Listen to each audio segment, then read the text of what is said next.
Kita akan baca kitab Roma pasal 8-18. Demikian bunyi firman Tuhan. Sebab aku yakin bahwa penderitaan zaman sekarang ini tidak dapat dibandingkan dengan kemuliaan yang akan dinyatakan kepada kita. Roma 8 ayat 28, demikian bunyi firman Tuhan. Kita tahu sekarang bahwa Allah turut bekerja dalam segala sesuatu untuk mendatangkan kebaikan bagi mereka yang mengasihi Dia, yaitu bagi mereka yang terpanggil sesuai dengan rencana Allah. Mari kita masuk di dalam doa. Dan kita mohon pimpinan Tuhan supaya Tuhan menyertai kita dan memberikan pengertian yang lebih baik lagi. Bapa, kami bersyukur kepadamu karena kami tahu Tuhan bahwa bangsa kami Indonesia seringkali mengalami bencana yang berturut-turut dan terus-menerus, bukan hanya di dalam moralitas manusia, tetapi juga bencana secara alamiah. Bencana yang Engkau izinkan Tuhan menimpa kepada kami dan Engkau menghendaki hal ini di dalam seluruh rencanamu yang tidak pernah gagal dan Engkau tidak pernah berubah di dalam kasih-Mu kepada orang-orang yang percaya. Di dalam seluruh kehidupan mereka semua Tuhan. Tuhan tolonglah kami masing-masing. Dan Tuhan pakailah setiap kami sebagai saluran berkat bagi kehidupan di masa mendatang Tuhan. Engkau berikan pada kami hati yang bisa menyembah Engkau di dalam segala keadaan, apapun yang terjadi dalam kehidupan kami. Terima kasih Bapa, dan kami serahkan doa kami ini hanya di dalam nama Tuhan kami Yesus Kristus. Amin. Saudara, mari kita tilik sekali lagi bahwa apapun yang terjadi dalam kehidupan kita orang percaya, firman Tuhan di dalam Roma mengatakan bahwa semua untuk kebaikan kita.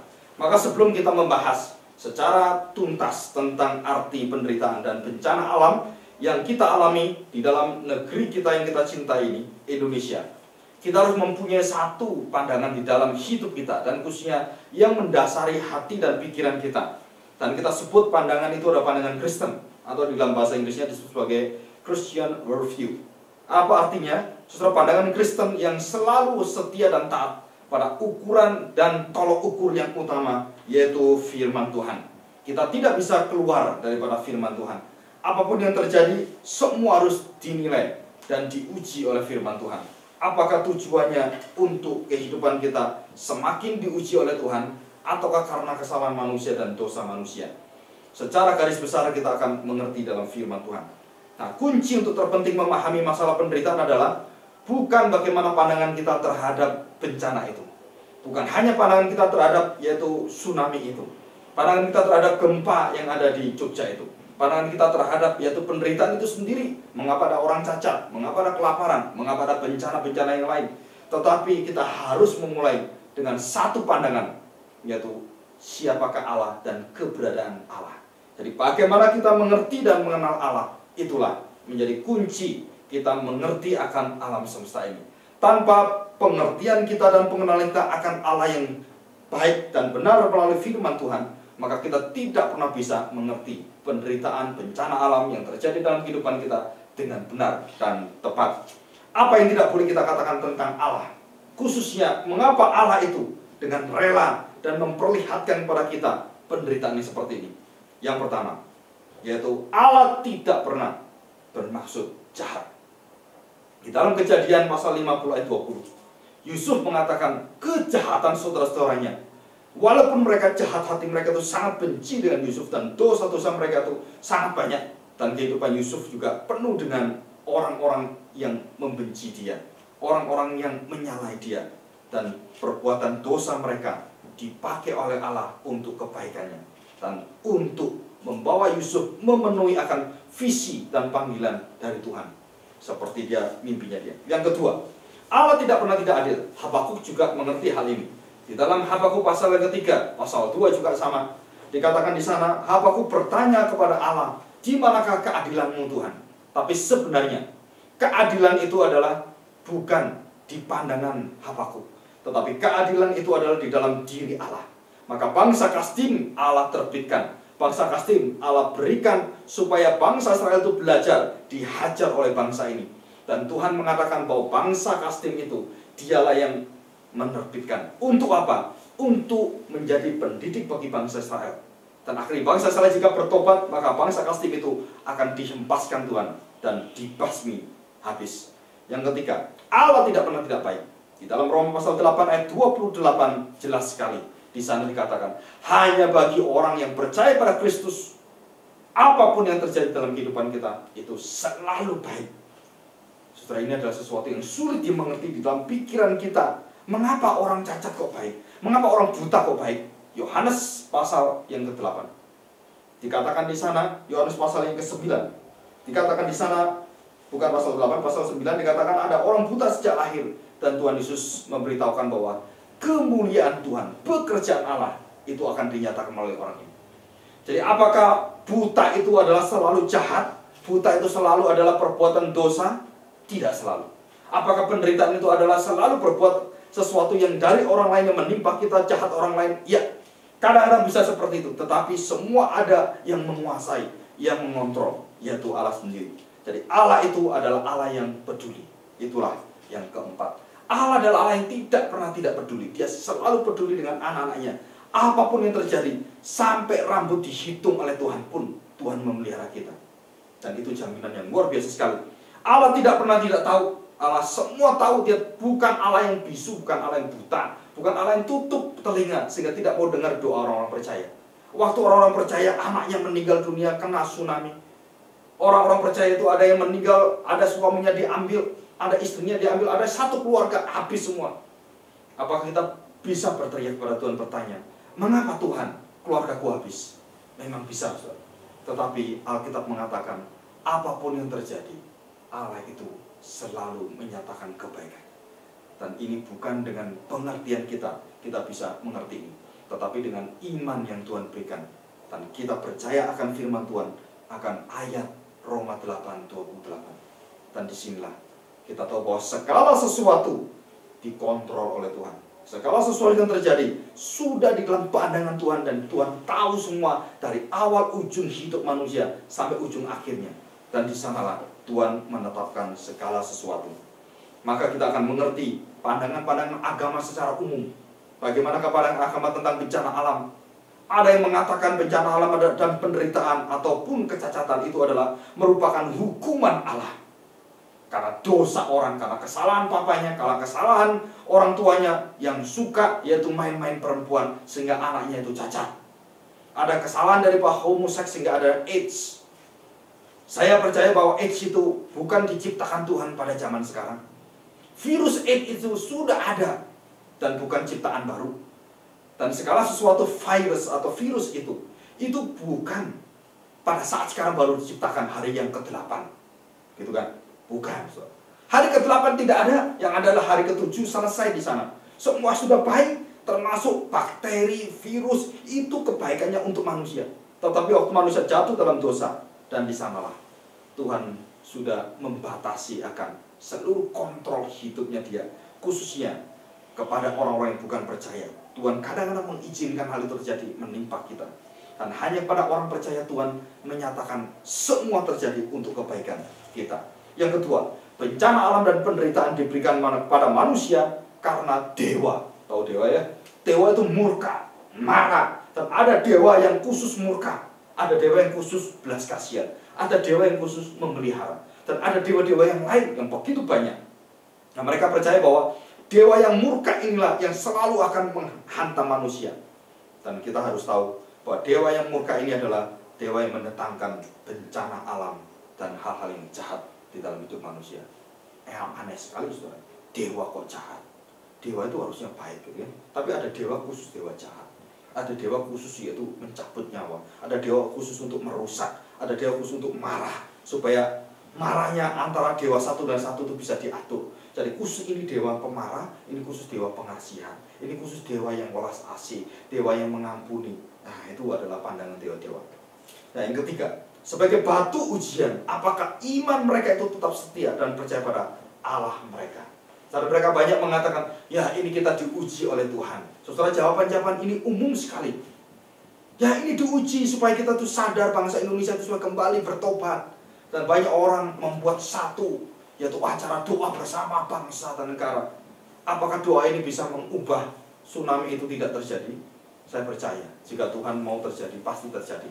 Tidak tergantung doa kita. Nah, kita akan melihat pada yaitu poin selanjutnya. Bencana alam itu tidak pilih kasih menimpa siapapun. Dan itu betul, ada benarnya, ada betulnya juga. Jadi bencana waktu menimpa tidak peduli kamu agama Kristen, Islam, Hindu, Buddha, agama yang lain, kepercayaan yang lain. Kalau tsunami datang, tsunami air laut itu dan ombak itu tidak pernah pilih kasih. Tidak pernah melihat, wah ini orang Kristen, saya gak jadi, akhirnya hanya orang Kristen yang dilindungi. Maka ada kesaksian, ada satu rumah yang tidak kena bencana, terus kita saksikan, rumah itu adalah rumah yang dilindungi oleh Tuhan. Saudara, kita harus hati-hati dengan kesaksian seperti itu. Kenapa? Karena bencana alam tidak pernah pilih kasih. Kalau bencana alam pilih kasih, mengapa ada orang Kristen yang lain mati, dan kita yang satunya itu masih selamat? Saudara, itu semua adalah dikontrol oleh Tuhan. Tetapi kita tidak boleh mengatakan bahwa, oh ini lebih baik, sana lebih jahat. Itu Kristennya karena jahat, dan ini Kristennya lebih baik. Itu tidak benar. Karena Tuhan Yesus mengatakan di dalam Lukas pasal 13, dikatakan di sana, bahwa kita tidak lebih baik dari orang lain waktu kita mengalami bencana. Selanjutnya, merupakan satu karma.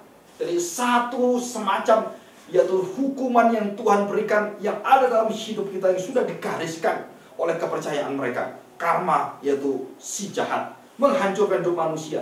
Dan yang terakhir, bencana dan penderitaan itu semua masuk adalah takdir Tuhan, tidak bisa dilawan oleh kita. Dan doa pun tidak ada gunanya. Semua itu udah takdir, mau apa? Udah waktunya mati, ya mati. Betul, satu sisi. Tapi sisi yang lain, Tuhan memberikan pada kita satu hak untuk berdoa, berjuang bersama-sama, memohon pada Tuhan supaya Tuhan tidak memberikan hukumannya. Dan langkah yang harusnya ditempuh oleh bangsa Israel dan juga bangsa Indonesia waktu mengalami bencana seperti ini, kembali kepada Tuhan, kembali pada Tuhan Allahmu, kembali pada penciptamu, kembali pada Tuhan yang benar, yang memberikan segala sesuatu dan bisa memulihkan. Waktu kita remuk redam dan kita dengan rendah hati memohon pada Tuhan, Tuhan akan memberikan satu jawabannya yang begitu indah. Dan kita akan lanjutkan. Semua malapetaka yang menimpa kehidupan kita tidak pernah terjadi tanpa alasan. Saudara harus tahu ini. Mengapa saya tiba-tiba tubuh saya seperti ini? Kenapa saya tiba-tiba kena penyakit kanker? Mengapa otak saya tiba-tiba ada penyakit kanker di sana? Mengapa hati saya tiba-tiba ada penyakit kanker? Saudara, semua terjadi ini tanpa kita berpikir, kita mengatakan, terjadi ya sudah, mau sepertinya sudah. Tidak, semua ada alasannya. Semua ada alasan. Dan hanya alasan yang paling dalam yang bisa mengerti adalah Allah sendiri. Dan kita cuma diberikan kemampuan oleh Tuhan untuk menerima. Dan dengan mata iman kita bersandar penuh kepada Tuhan yang mengizinkan itu terjadi. Seperti Rasul Paulus mengalami satu penyakit dalam dirinya, satu duri dalam dagingnya yang begitu menyiksa dia, yang menghalangi pelayanan dia. Tetapi Tuhan mengatakan, cukup. Kenapa? Karena anugerahku sudah cukup. Di dalam kelemahan mula, kuasaku sempurna. Luar biasa sekali. Dan setelah Paulus berdoa 3 kali itu, dia tidak pernah berdoa lagi tentang duri dalam daging. Dan dia tidak pernah memohon lagi apa yang terjadi di sana. Dan Rasul Paulus mengatakan bahwa dia sudah begitu pasrah dan dia tahu mengapa penyakit itu ada dalam dirinya, duri dalam daging ada dirinya, karena ada maksud baik dari Tuhan supaya kuasa Tuhan itu semakin nyata. Nah, saudara, puji Tuhan. Kalau kita pernah ada seorang bernama Nick, tangan tidak ada, kaki tidak ada, semua nggak ada. Kaki, tangan dua, itu 2 kaki dan 2 tangannya itu tidak ada. Tetapi dia bisa menjadi pengabar Injil, penyaksi akan kasih Tuhan. Joni Eareckson ada, seorang perempuan yang yaitu mengalami kecacatan dari kecil, saudara. Dia bergumul terus, dia menangis di hadapan Tuhan. Kenapa orang lain bisa seperti ini? Dan banyak kesaksian-kesaksian lain. Tetapi kasih Allah itu sangat nyata dalam kehidupan mereka. Dan hebat sekali. Mereka bisa menjadi pemberita firman Tuhan. Dan menguatkan jiwa-jiwa orang yang lemah. Dan mereka menyaksikan, aku sendiri seperti ini. Ya, secara teologis dan jelas Alkitab mengatakan bahwa Allah mengutuki tanah karena akibat dosa Adam dan Hawa. Dan kita harus tahu, mengapa tanah kita yang di bumi ini sulit sekali untuk kita usahakan dengan manusia, khususnya laki-laki harus berjuang berkeringat, banting tulang untuk bekerja. Kenapa? Karena itu adalah satu kutukan dari Tuhan. Dan kita tahu bahwa kutukan ini sudah dilepaskan di dalam Kristus sebenarnya. Yang kedua, saudara, kekacauan alam semesta dan kerusakan moral manusia secara langsung dan tidak langsung adalah akibat dosa yang datang dalam hidup manusia. Jadi akibat dosa itulah yang ada dalam hidup manusia. Manusia hubungan dengan Tuhan itu putus. Manusia hubungan dengan istrinya putus. Istrinya hubungan dengan suaminya putus, dan keluarganya putus. Semua itu hancur semuanya. Tetapi Tuhan masih menyisakan yang disebut sebagai anugerah umum. Dan Tuhan masih menahan manusia itu, supaya di dalam masa kesabaran Tuhan, Tuhan menantikan orang-orang itu bertobat. Tuhan menantikan orang-orang itu sadar kembali pada Tuhan. Dan zaman sekarang adalah zaman, yaitu belas kasihan Tuhan. Zaman Tuhan menyediakan keselamatan bagi semua orang. Nah, kita lanjutkan. Saudara bisa baca pada Matius pasal 5 ayat 45. Segala penderitaan yang dialami oleh manusia pertama-tama harus dilihat dalam konteks hubungan keberadaan manusia itu dengan Allah. Jangan dilepaskan dari keberadaan Allah. Banyak orang mengatakan, ini cuma hal-hal biasa saja, tidak ada masalah. Yang memang di sana ada gunung meletus, di sini juga gunung meletus, itu biasa saja. Semua itu ada maksud dan tujuan rencana Tuhan, dan kita harus taat di hadapan Tuhan. Tsunami dan gempa bumi atau gunung meletus, bencana alam, teror bom seperti di Amerika, seperti di Bali, seperti di Inggris yang dibom seperti itu, dan lumpur panas atau disebut dengan Lucy, ya kan?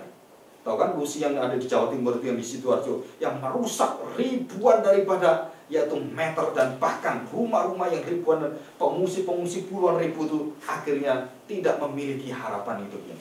Mengapa terjadi seperti ini? Mungkin karena kesalahan manusia, dosa manusia. Mungkin juga mereka tidak pernah sadar, dan Tuhan akhirnya mengizinkan hal ini terjadi untuk memberikan satu peringatan kepada manusia. Ingat bahwa Tuhan yang memiliki segala-galanya. Manusia harus tahan diri, tidak tamak. Nah, selanjutnya, intervensi Allah sangat banyak dicatat dalam Alkitab. Contohnya, tentang penderitaan. Yang paling jelas, baik itu orang Kristen, orang Islam, maupun orang-orang yang percaya, seperti orang Yahudi, yang di dalam perjanjian lama zaman Musa itu mereka mengerti ini, yaitu 10 tulah penderitaan yang Tuhan izinkan di dalam hidup manusia. 10 tulah itu diizinkan untuk memberikan pengajaran dan hajaran kepada bangsa Mesir, dan mereka mengerti hal ini.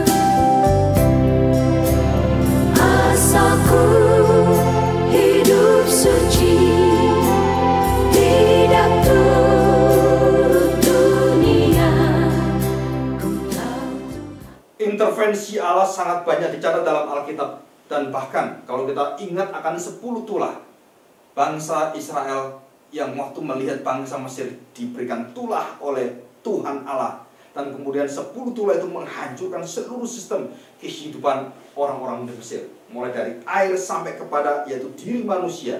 Dan itu diizinkan, dan penderitaan bangsa Mesir begitu berat, tapi itu Tuhan datangkan, dan jelas sekali dicatat dalam Alkitab. Selanjutnya kita lihat di dalam kekerasan hati orang-orang yang menentang Musa dalam Keluaran pasal 7 sampai pasal 12. Di sana ada satu bani yang dinamakan Bani Korah melawan Tuhan Allah langsung dengan melawan Musa, dan mereka tidak mau dipimpin oleh Musa. Maka Tuhan membelah bumi dan membinasakan mereka. Itu adalah gempa bumi sebenarnya. Jadi dibuat tanah itu dibuka oleh Tuhan, dan Bani Korah itu masuk di dalam dan ditutup langsung, dikubur hidup-hidup. Dan berapa orang di sana langsung mati. Dan masih ingat bahwa waktu bangsa Mesir mengejar orang-orang Israel di satu laut yang dibuka oleh Tuhan, dan begitu orang Israel sudah sampai di tepian, maka orang-orang Mesir yang mengejar itu, yang mau dekat kena, yaitu mau bunuh orang-orang Israel itu, langsung ditutup oleh Tuhan, dan semua mati di dalam laut. Dan itu bukan penderitaan biasa, itu penderitaan untuk membela keadilan Tuhan. Dan Tuhan hajar bangsa seperti ini. Dan kita lanjutkan lagi. Saudara masih ingat akan Sodom dan Gomora, karena kejahatan yang begitu luar biasa, sampai yaitu Tuhan dengarkan kejahatan yang sudah terlampau jahat itu. Tuhan akhirnya mendatangkan api dari langit. Apa itu api dari langit? Coba kita pikirkan. Apa itu api dari langit? Adalah sejenis meteor yang Tuhan berikan, langsung hantam habis-habisan. Sodom dan Gomora hancur total. Tetapi orang yang dikasihi Tuhan, yaitu Lot sekeluarga, kecuali istrinya, yang menoleh ke belakang, itu jadi tiang garam, diselamatkan Tuhan. Betul kan? Orang percaya, tetap Tuhan itu pelihara. Ini luar biasa sekali. Dalam kitab Wahyu, yang sangat, kalau kita lihat, mengerikan sekali. Dalam kitab Wahyu Rasul Yohanes, yaitu murid Tuhan Yesus sendiri, dan masih saudara Tuhan Yesus, menceritakan kondisi akhir zaman yang sangat mengerikan sekali. Dan di mana malaikat-malaikat dan 7 malaikat itu meniup sangkakala dan mendatangkan bencana itu adalah dari Tuhan semua.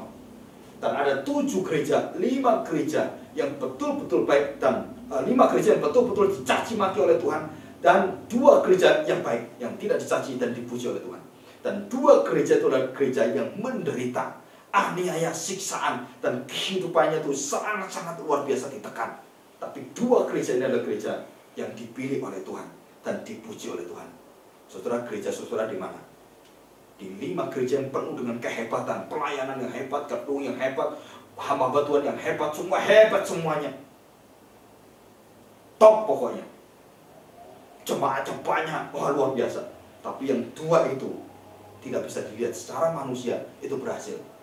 Yaitu gereja itu penuh penderitaan, dianiaya, disiksa, banyak yang martir di sana.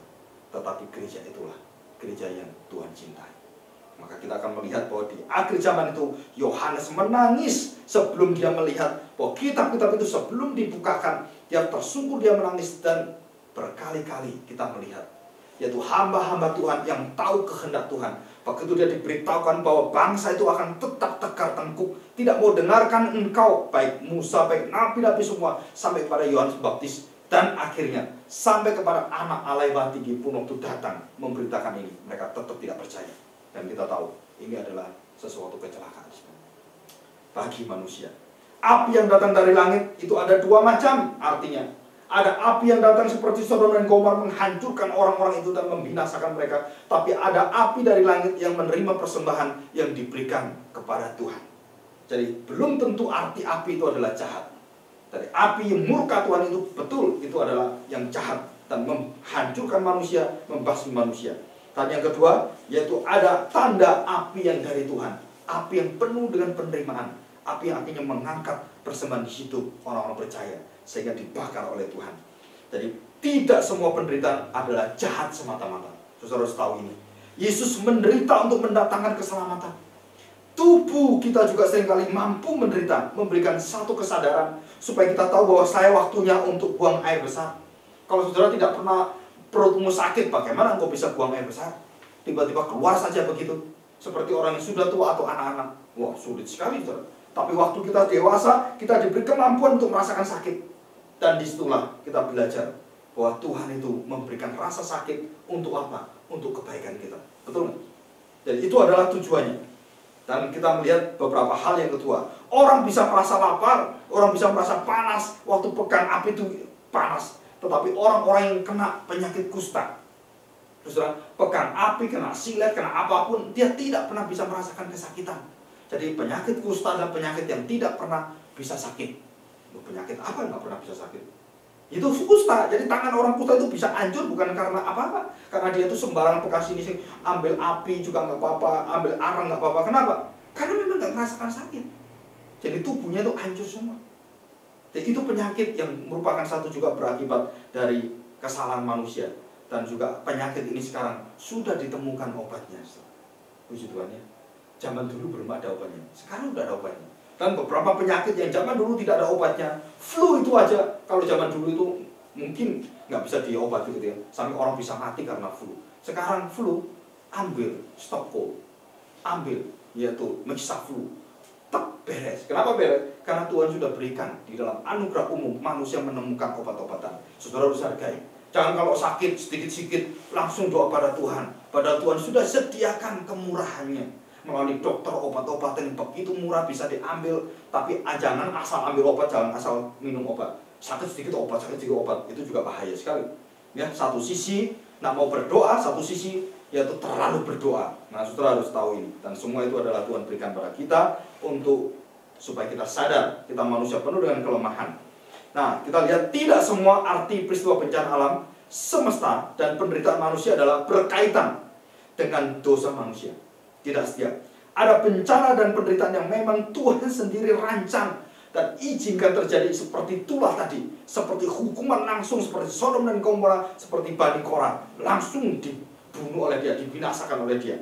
Dan itu adalah terjadi untuk apa? Menunjukkan satu karya Tuhan mendemonstrasikan. Apa yang dia demonstrasikan? Yaitu kemuliaan dia, kehebatan dia, dan keadilan dia yang harus diterima oleh setiap manusia. Saudara, kalau kita pelajari baik-baik, siapakah Ayub sebenarnya? Coba kita perhatikan, siapakah Ayub sebenarnya?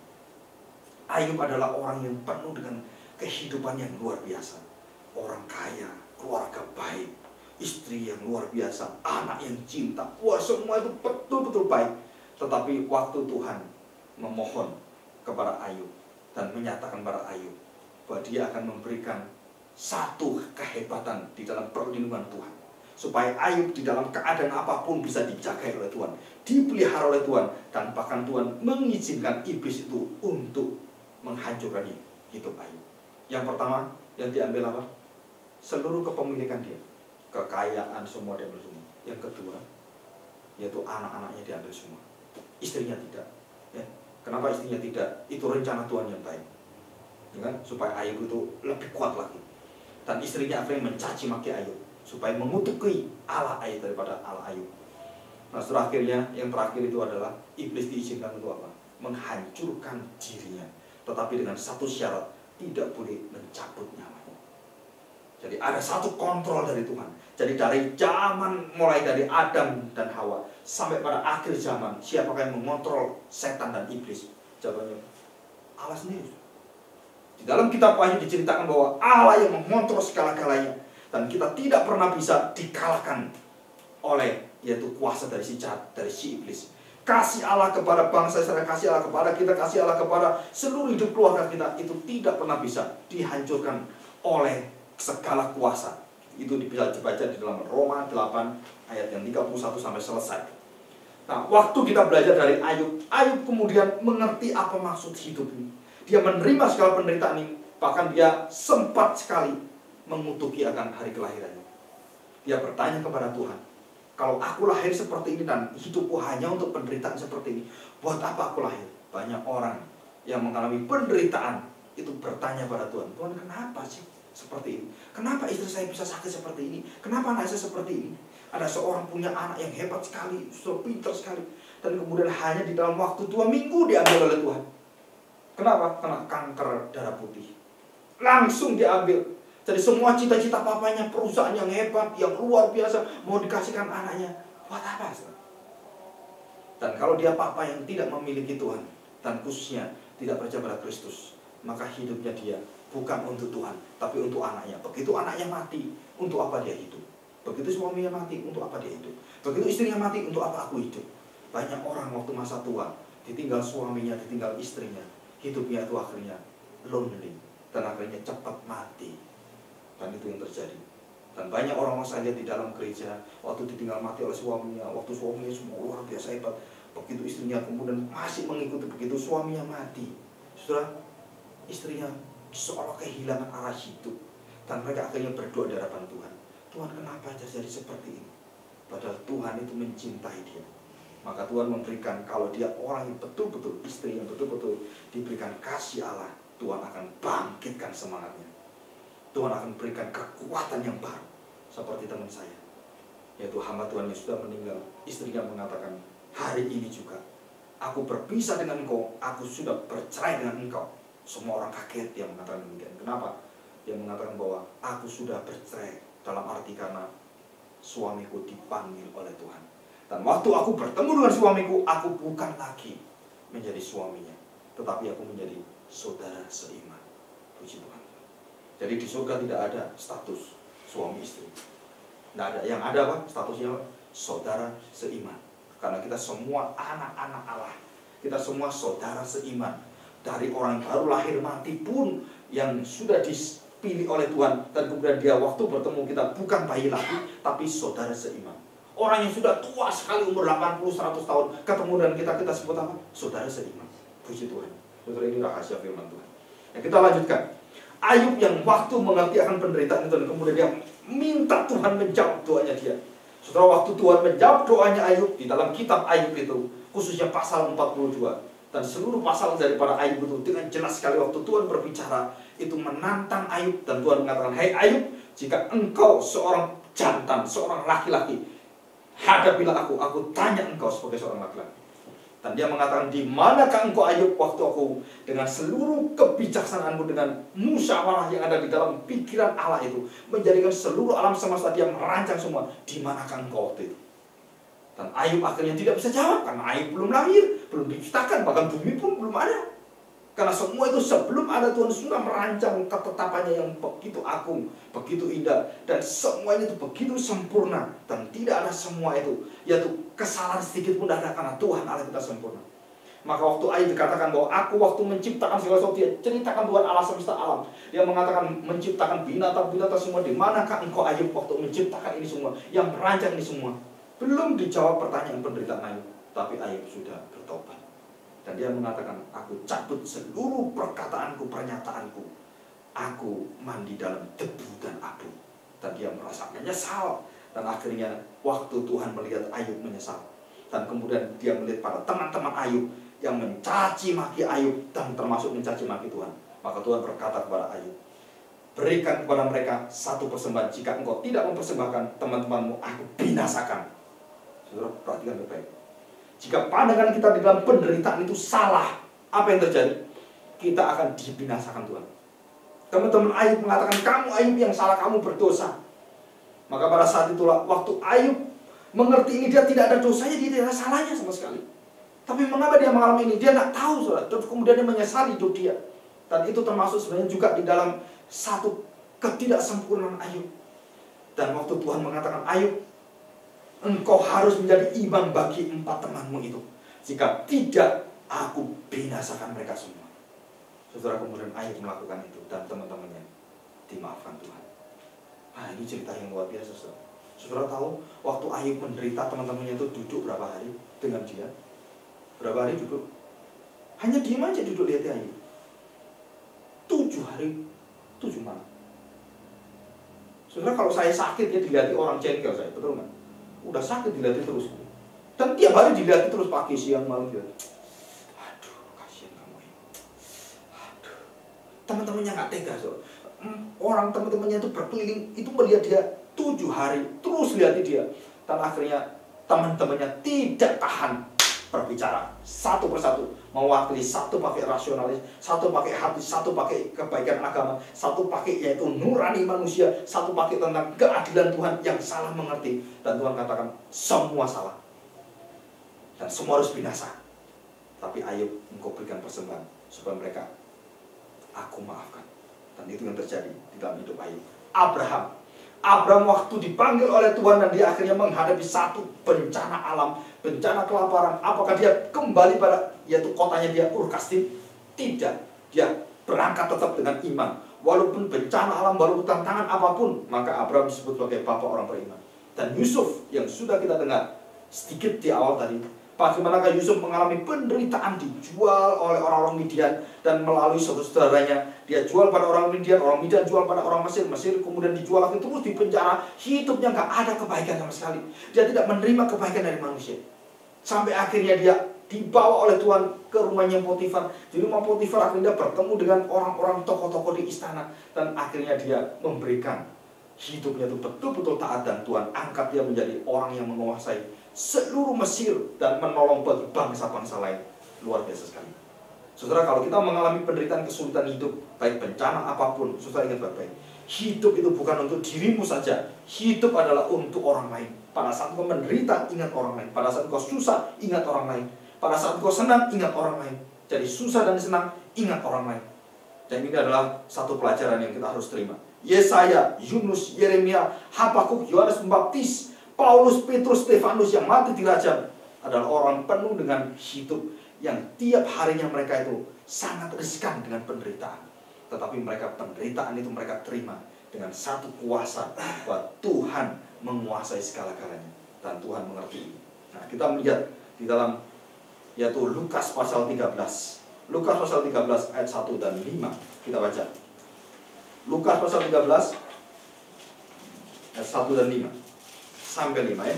Demikian bunyi firman Tuhan. Pada waktu itu datanglah kepada Yesus beberapa orang membawa kabar tentang orang-orang Galilea yang darahnya dicampurkan Pilatus dengan darah korban yang mereka persembahkan. Jawab Yesus kepada mereka, sangkamu orang Galilea ini lebih besar dosanya daripada dosa semua orang Galilea yang lain, karena mereka mengalami nasib yang tragis seperti itu? Jawab Tuhan Yesus, tidak.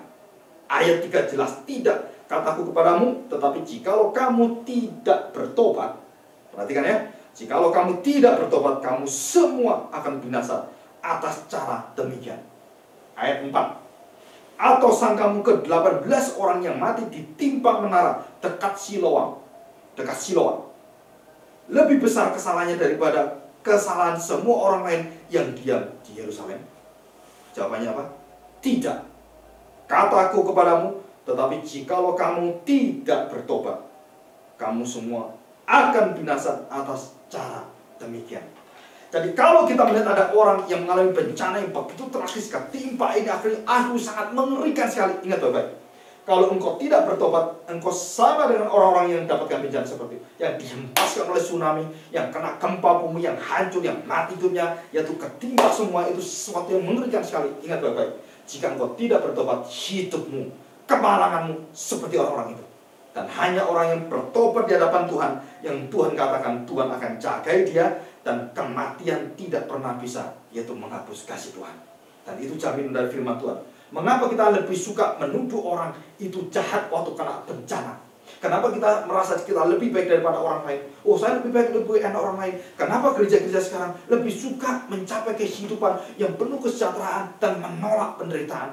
Memang satu sisi penderitaan karena dosa manusia itu harus ditolak. Tetapi kalau itu adalah satu yang Tuhan izinkan terjadi dan engkau harus alami, jangan pernah tolak dalam doamu. Jangan pernah tolak di dalam hidupmu, karena Tuhan izinkan. Seumpama istrimu kena penyakit kanker, seumpama anak kena penyakit yaitu darah putih makan darah merah, ataupun ada kehidupan yang betul-betul di sana Tuhan inginkan kita tunduk pada Tuhan tentang kuasa Tuhan, bahwa kita bukan melawan penyakit itu, tapi kita mengatakan, hai penyakit, waktu engkau datang pada tubuhku, aku tetap mencintai Tuhan. Itu sebenarnya yang Tuhan inginkan. Bukan penyakitnya supaya dihapuskan. Penyakit dihapuskan kalau kita tidak percaya Tuhan, buat apa?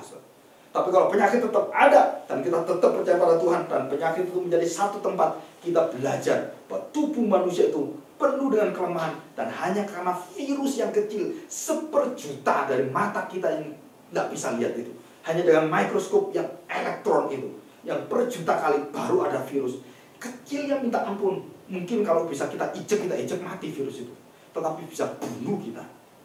Dengan flu burung itu virusnya kecil tuh, tapi dia bisa berkembang, akhirnya bisa bunuh kita, bisa hancurkan kita. Virus AIDS juga sama, HIV itu ya, jadi bisa hancurin kita. Nah, itu hanya virus. Kalau Tuhan mau bunuh orang, aduh gampang sekali. Kalau Tuhan mau binasakan orang, nggak usah banyak-banyak, kasih kirim aja virus, kena flu, mati.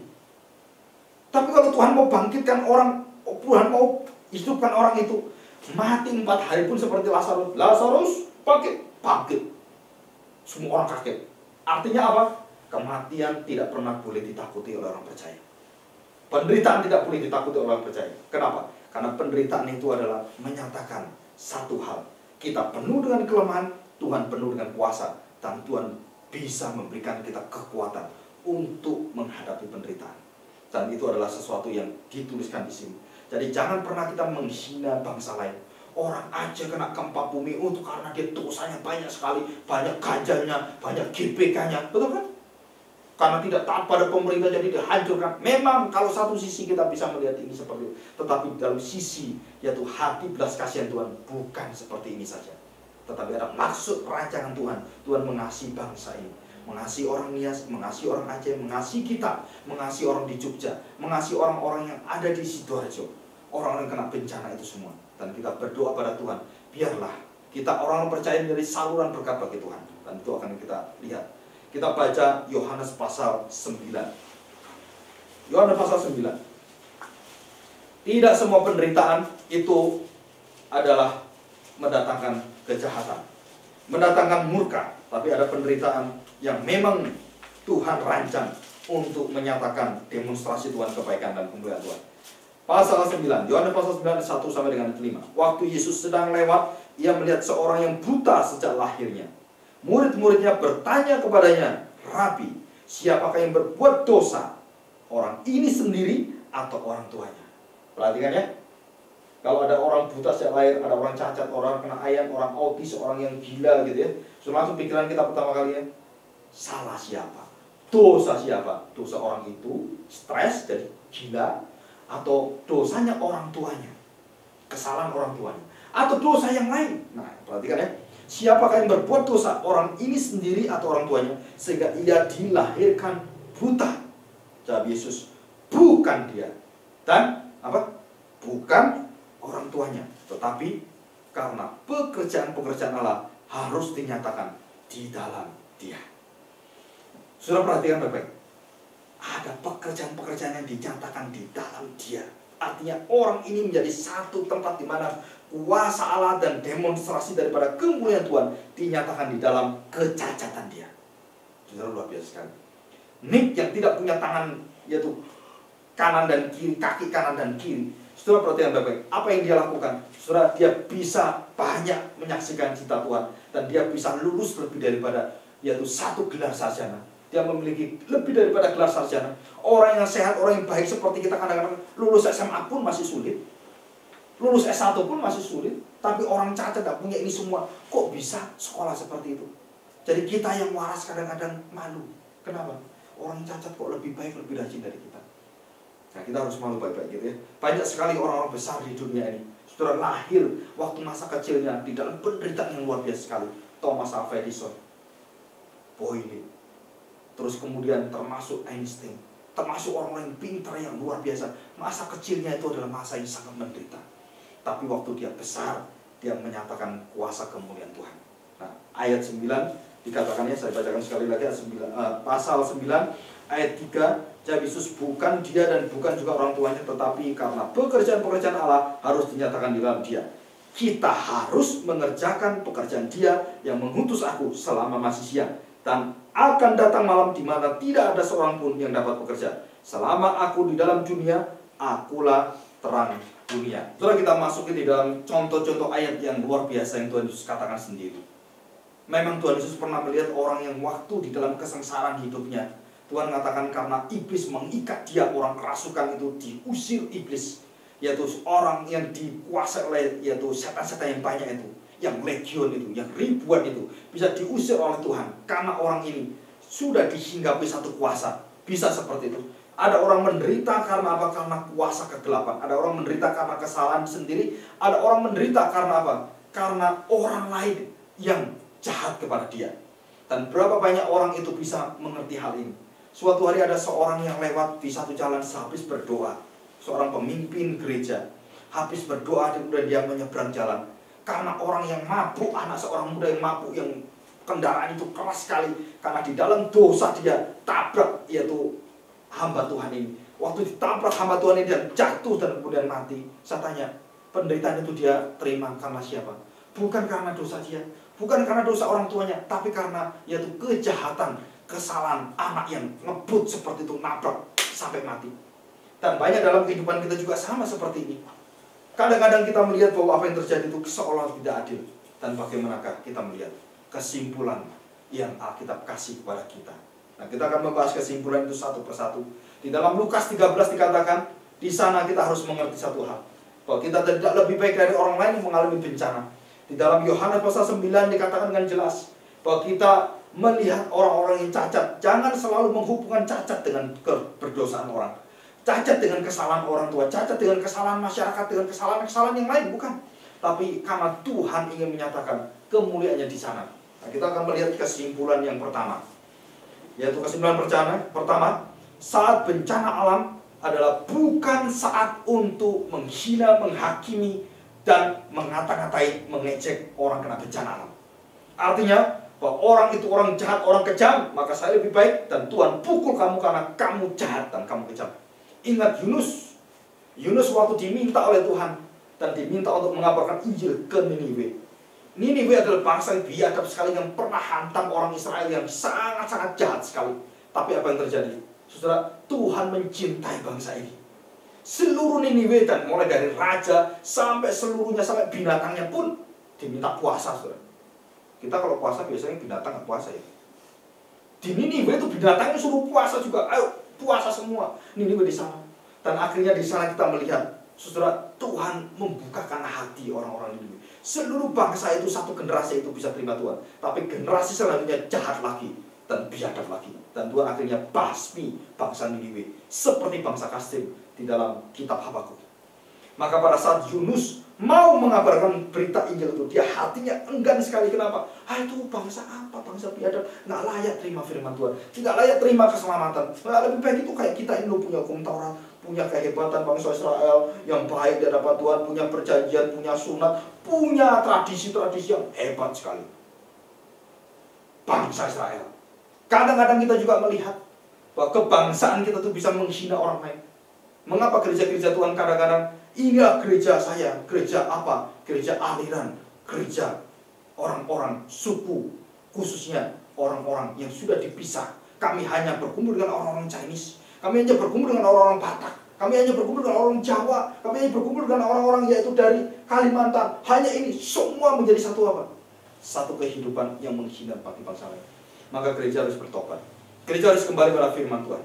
Kita bukan gereja yang berdasarkan suku bangsa kita.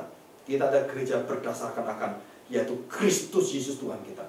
Maka saya percaya orang-orang China bawah tanah di Tiongkok, di Tiongkok, itu luar biasa sekali. Mereka hanya mengenal satu gereja. Mereka sebut sebagai gereja Tuhan. Mereka tidak mengenal banyak aliran gereja. Walaupun ini semuanya hantam, semua pengajaran sesat mulai masuk dalam mereka semua, tapi mereka cuma satu, hidup mereka cuma satu, tahu ya. Gereja itu cuma satu, gereja Tuhan. Tetapi di Indonesia, di Amerika, di Eropa, di mana-mana, gereja itu bermacam-macam gereja itu. Dan kita percaya bahwa sebenarnya gereja Tuhan adalah gereja yang berlandaskan pada Kristus, bukan berlandaskan pada yaitu suku bangsa kita sendiri. Dan kita ingat baik-baik, kita jangan mengulangi dosa dan yaitu kutukan Tuhan kepada orang-orang yang tidak memberitakan kabar Injil. Maka Yunus dikembalikan dan ditelan oleh ikan, dan kemudian dilemparkan lagi ke dalam yaitu satu daratan, ditaruh di sana, dan akhirnya Yunus mulai belajar taat. Yunus kurang apa? Yunus kurang apa? Yunus kurang yaitu satu. Saudara, dosa Yunus bukan melawan perbuatan. Dosa Yunus bukan melawan akan yaitu dosa, jangan membunuh, jangan berzina, jangan ini, bukan. Dia bukan melawan ini, saudara. Dia taat sekali dalam jangan membunuh, dia tidak membunuh, jangan berzina, dia tidak berzina. Tapi dosanya Yunus itu dosa apa? Saudara, dia tidak mau beritakan kebenaran kabar sukacita itu kepada bangsa lain. Itu dosa besar. Dan jika kita hanya untuk diri kita keselamatan itu, hanya untuk diri kita kebaikan itu, orang yang menderita itu adalah jauh dari Tuhan, saya tidak mau mengikut menderita, saudara, kita harus kembali belajar untuk taat. Saat bencana alam bukan saat untuk menghina. Ingat baik-baik. Poin yang pertama. Jadi penghakiman itu hanya Tuhan yang berikan. Kita tidak berhak menghakimi dengan standar ukuran kita sendiri. Matius pasal 5, pasal 7 ayat 1 sampai dengan 5. Lukas pasal 6 ayat 37 sampai 38. Dan ayat 41 sampai 42. Jadi kita tidak diperbolehkan menghakimi orang lain dengan cara berpikir kita. Kalau saya seperti ini, maka orang lain seperti ini. Kalau gereja saya diberkati dengan teori ini, maka gereja lain harus diberkati. Kalau tidak, kurang beriman. Kalau hidup saya disembuhkan oleh Tuhan, maka semua orang lain yang sakit harus sembuh. Itu pengajaran yang tidak sesuai dengan firman Tuhan. Kenapa? Karena Paulus sendiri tidak sembuhkan. Banyak yaitu yang dicatat dalam Alkitab, mereka harus tetap di dalam kesusahan. Timotius dalam kesusahannya, Epafroditus dalam kesusahannya, banyak orang dicatat, dan bahkan Stefanus, dan bahkan Yohanes Pembaptis waktu meminta tolong pada Mesias, pada Yesus. Yohanes Pembaptis dikatakan oleh Tuhan Yesus sendiri, apakah engkau Mesias? Maka Yesus mengatakan sebenarnya di dalam satu peringatan. Apa yang dikatakan oleh Tuhan Yesus? Semua ceritakan kepada Yohanes Baptis. Orang buta disembuhkan, orang semua mujizat-mujizat ceritakan kepada dia. Maka waktu diceritakan pada Yohanes Baptis, cerita-cerita yang disampaikan kepada murid-murid itu kepada Yohanes Baptis, apa yang terjadi? Yohanes Baptis kepalanya dipenggal. Apakah inikah hidup kita? Apakah kita sudah mau hidup seperti ini? Biarlah dia semakin bertambah dan aku semakin berkurang. Siapa yang mengatakan? Yohanes Pembaptis. Jadi kemuliaan Tuhan biarlah bertambah-tambah. Aku penuh dengan yaitu izin dari Tuhan untuk menderita segala sesuatu. Mengapa aku mau menerima? Karena kemuliaan itu akan aku terima. Jauh melebihi daripada penderitaanku. Roma 8:18 kita baca sekali lagi. Kita baca sekali lagi dengan hati-hati. Dan kita baca dengan satu hati yang luar biasa sekali. Ingat baik-baik, perhatikan. Sebab aku yakin bahwa penderitaan zaman sekarang ini tidak dapat dibandingkan dengan kemuliaan yang akan dinyatakan kepada kita. Saudara, kalau saya membandingkan antara yang baik kayu dengan kayu, kalau saya membandingkan antara kayu dengan kertas, masih ada yaitu bandingnya, tetapi sudah lain. Tapi kalau saya membandingkan kayu itu dengan berlian, nggak ada bandingnya, saudara. Betul nggak? Nggak ada orang menikah pakai kalung itu kayu. Orang menikah pakai emas, pakai berlian, ada nilainya yang tinggi sekali. Maka penderitaan yang dikatakan di sini, penderitaan zaman sekarang, itu tidak sebanding. Jadi memang kemuliaan Tuhan dengan penderitaan tidak sebanding, tidak ada ukurannya. Hanya penderitaan dengan penderitaan, itu ada ukurannya. Kalau antara penderitaan di sini kecil, ini besar, ini berarti penderitaan ini besar, ada ukurannya dibandingkan, betul kan? Jadi kalau penderitaan ini, ya penderitaan 50 penderitaan, ini 100 penderitaan, ini lebih besar penderitaannya. Ini lebih kecil, ini lebih besar lagi, ini lebih kecil, ini lebih besar lagi. Itu bisa karena antara penderitaan dibandingkan dengan penderitaan. Tetapi waktu penderitaan itu dibandingkan dengan kemuliaan Tuhan, penderitaan itu tidak sebanding. Kenapa? Coba kita ukur-ukur waktu. Saudara, hidup kita berapa tahun? Hidup kita paling-paling 100 tahun, paling banyak. Dan engkau menderita, mungkin waktu engkau menderita kira-kira 40 tahun. 40 tahun penderitaanmu yang Tuhan izinkan terjadi dalam hidupmu, dan engkau dididik oleh Tuhan supaya bersandar pada kuasa Tuhan, imanmu semakin baik, semakin bergantung pada Tuhan. 40 tahun engkau menderita, terus kemudian engkau dimuliakan berapa tahun? Selama-lamanya. Berapa tahun selama-lamanya? 100 tahun lebih, 1000 tahun lebih, 1.000.000 tahun lebih. Berapa tahun? Tidak ada bandingnya. Selama-lamanya, tidak ada waktu selama-lamanya. Aduh, enaknya mau. Aduh, saudara, kita menderita 40 tahun, terus kita akan mulia selama-lamanya. Aduh, penderitaan yang 100 tahun pun atau 200 tahun pun yang kita terima dengan kemuliaan yang tidak sebanding itu, mau terima nggak? Aduh, saudara. Maka hari ini rahasia firman Tuhan yang ditulis oleh Rasul Paulus, penderitaan yang kita terima tidak selama-lamanya itu menimpa kita. Ada batas waktu penderitaan, ada awal, ada alfanya dan ada omeganya. Hidupmu ada awalnya dan ada omeganya. Ada lahirnya, ada matinya. Engkau lahir kapan, engkau mati kapan, itu ada titiknya, awal dan mulanya. Tetapi waktu engkau masuk di dalam kerajaan surga, engkau tidak punya titik awal dan titik akhir. Dan engkau terus-menerus hidup bersama Kristus. Tidak ada penderitaan, tidak ada air mata, tidak ada kesusahan, tidak ada kebencian, tidak ada dosa, tidak ada jahat, tidak ada semua. Dibersihkan oleh Tuhan yang adalah penuh damai sejahtera, penuh sukacita. Wah, hidup seperti ini, hidup apa, saudara? Itulah hidup yang Tuhan berikan kepada kita. Dan poin pertama. Poin kedua, kita masuk poin kedua. Kesimpulan yang kedua, saat bencana alam, penderitaan terjadi adalah untuk yang pertama, mengimani, mengamini, dan menyatakan satu wujud Allah itu berdaulat penuh. Saya ulang ya. Jadi saat bencana adalah saat dimana kita mengimani dan mengamini. Iman dengan amin itu mirip, ya kan? Pak Amin dan Pak Iman itu ada miripnya. Jadi mengimani dan mengamini itu artinya apa? Saya bukan hanya beriman, tetapi saya juga mengamini dalam seluruh kehidupan saya, mengakui apa? Allah itu berdaulat secara penuh. Seluruh kehidupan manusia secara manusia, dia memegang kontrol dengan sempurna. Bahkan seluruh kegiatan iblis dan kuasa kegelapan, roh-roh yang jahat yang menghancurkan manusia, tidak pernah menghancurkan anak-anak Tuhan. Dan itu dijamin dalam firman Tuhan.